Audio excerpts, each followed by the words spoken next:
Damas y caballeros, acabo de verme los primeros dos episodios del anime de Tear Moon Empire, un anime del tipo transmigración. ¿Qué es la transmigración? Es cuando una persona regresa en el tiempo en su propio cuerpo. Por ejemplo, una adulta viaja en el tiempo y despierta en su versión de cuando era una niña.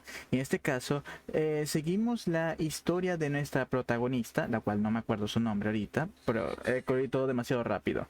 Y ella aparentemente es una especie de remedio de María Antonieta. ¿Quién es María Antonieta? Es la famosa reina de Francia, la cual murió en la guillotina y la cual viene la famosa frase de si no tienen para comer panes, que coman pasteles. Ya saben, aquella reina la cual estaba totalmente cegada por el poder que le daba a la corona francesa y que no sabía de las dificultades de su pueblo hasta es el fatídico día en que la encarcelaron y luego la decapitaron. Y en este caso, nuestra protagonista es exactamente un remedio de lo que era María Antonieta. Ella había sido metida a la cárcel a la edad de 15 años y 3 años después, a los 18 años, ella había sido llamada para la guillotina. Las pocas personas que le quedaban se despidieron de ella y el resto de gente que estaban afuera pedían su ejecución inmediata. Y así fue como nuestra protagonista murió.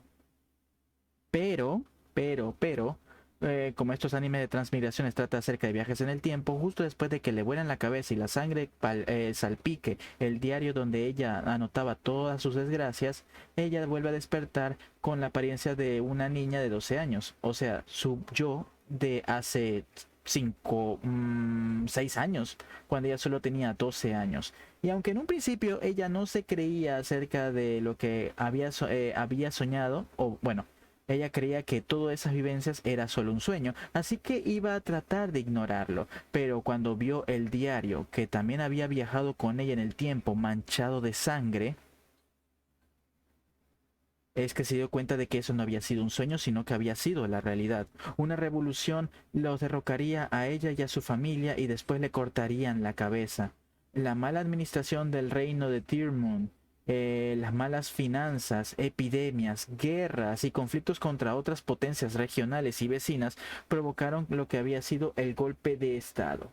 Y bueno, aquí vamos a ver cómo nuestra protagonista va a intentar cambiar ese trágico futuro que le depara. Y para ello ella tiene que cambiar un poco su forma de ser, poder valorar mejor los alimentos que le da, porque antes ella desperdiciaba lo que eran los vegetales que le daban en sus sopas, trataba mal a sus empleados, despedía a sus sirvientas o a su chef y toda esa clase de cosas, hasta que ella ya, después de haber vivido 3 años en esa mugrienta prisión, finalmente pudo aprender a valorar los detalles de la vida, como una buena comida caliente o el hecho de estar bañada y cosas por el estilo.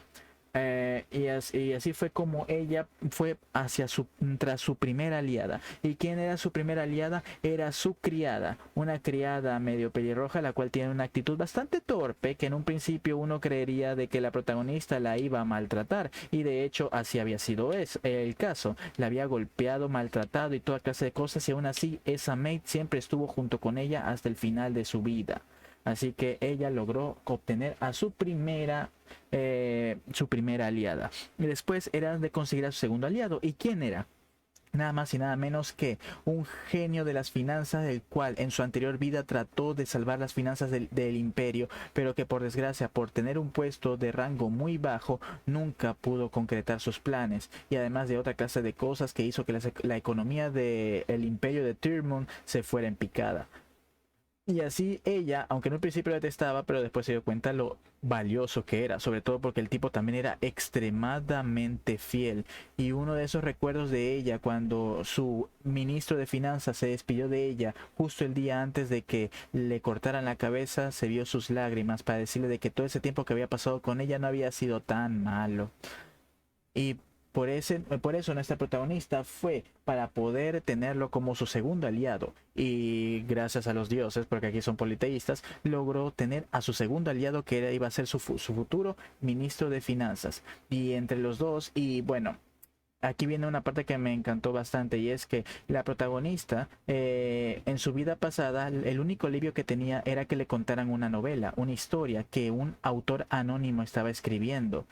Y cuando se dieron cuenta de la protagonista de que la persona que le había escrito aquello había sido la hermana de su criada, es que ella recordó algo que había pasado en su anterior vida, y era de que la autora había fallecido lamentablemente, dejando la historia inconclusa. ¿Y por qué había fallecido la autora, que en realidad era la hermana de su maid?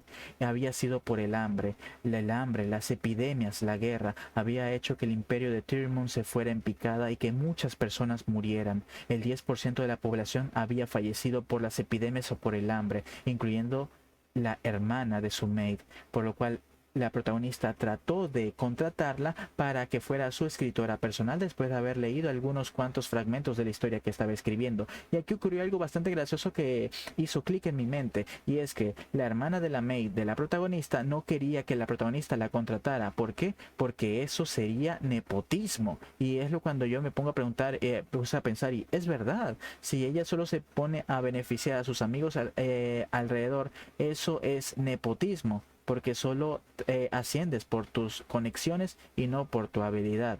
Y bueno, al final nuestra protagonista logró convencerla para que pudiera trabajar para ella. Y esta parte de aquí es hasta donde yo he llegado al final del segundo episodio. Nuestra protagonista logró hacer algunos pequeños cambios, como por ejemplo evitar que una pandemia se pudiera extender en la capital antes de que, bueno, se pusiera demasiado serio, yendo a los barrios más bajos donde estaban las personas con hambre, con desnutrición, con enfermedades, haciendo de que construyeran allí lo que era un hospital y también albergues para alimentar a los hambrientos. Pero para ello le hacía falta dinero, así que ella decidió vender el artículo más preciado que tenía, que era una especie de joya para el cabello. De todas formas, ella misma dijo de que si se lo iban a robar en el futuro cuando la encarcelaran, mejor que vendieran esa cosa para poder financiar los proyectos sociales que estaban por hacer. Y bueno, son cambios pequeños para poder cambiar su futuro. Saben, esta historia me recuerda bastante al que yo vi la temporada pasada, el de también de una villana que había, bueno, una villana que iba a morir después de una revolución, porque ella había sido bastante malvada. Solo que el anime anterior, que era de... ¿Cómo se llamaba? La protagonista se llama Pride, una pelirroja, solo que en este caso ella era una chica que reencarnó en un videojuego, mientras que aquí es una transmigración de la protagonista que regresa a su versión cuando era niña. Bien, ¿por qué digo que se parecen bastante? Porque ambas historias terminan en la ejecución de la protagonista debido a un golpe de estado, una revolución tipo la Revolución Francesa. Así que... estas historias tratan de lo mismo, una protagonista femenina, princesa, que debe hacer lo posible para que aquel futuro desgraciado que le avecina se concrete. Así que va a tener que ganar aliados y poder poner su reino en buen recaudo para evitar de que caiga en la anarquía. Y bueno, eso es lo que puedo decir. Una cosa que me llama bastante la atención de este anime es que el principio del primer episodio era extremadamente lúgubre, gris, deprimente, porque estamos viendo a la protagonista en su camino a la muerte y cómo todo el mundo la maltrataba. Pero cuando ella regresa en el tiempo, como que todo se vuelve color pastel, color rosa, como si nada hubiera pasado. Y es un contraste bastante wow. Pero cuando ella vuelve a recordar las desgracias que le pasó en su vida anterior, es cuando aquellos colores grises regresan en su mente en forma de flashback. El tema de apertura de este anime de Tyr Empire es bastante divertido. ¿Y por qué? Porque repite la protagonista bastante la palabra Desua, que el Desua es una forma de terminar las oraciones dichas por chicas de bastante estatus social y con mucho dinero, porque ya saben, la típico Yo-sama que se la pasa hablando de forma prepotente. Ese Desua es bastante característico de ellas, por eso me encantó. Además de que ese ambiente tan juguetón, de fiestero, de princesita Disney engreída, tiene un toque bastante único, muy singular. Y otra cosa es, dice, el síndrome de Loli estafadora. Ah, también. Y el ending es bastante emotivo porque es melancólico, porque te hace recordar acerca de el desgraciado futuro que le avecinaba a la protagonista.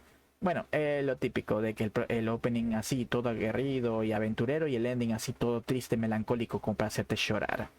como si fuera el típico ending del primer Dragon Ball. En fin, el asunto aquí es que el anime de Tear Moon Empire, un anime de transmigración de una protagonista tipo María Antonieta que va a morir ejecutada por su mediocre desempeño a la hora de administrar su imperio, ella tendrá que regresar en el tiempo para evitar de que eso ocurra, ganar aliados, ganar experiencia, conocimientos para evitar ese fatídico futuro, con una animación muy buena, bastante buena, con unos colores bastante cookies, pasteles y toda la cosa. Yo recomiendo bastante a los fanáticos de las protagonistas villanas que se han puesto tan de moda últimamente. Tearpon Empire, un anime que yo no sabía que iba a ver, pero que me ha encantado. Muchas gracias a Saji por haberme recomendado este anime, así que damas y caballeros, les recomiendo encarecidamente que vean el anime de Tearpon Empire. Aquí abajo les dejo mis redes sociales. Gracias por acompañarme. Que la pasen muy bien. Nos vemos.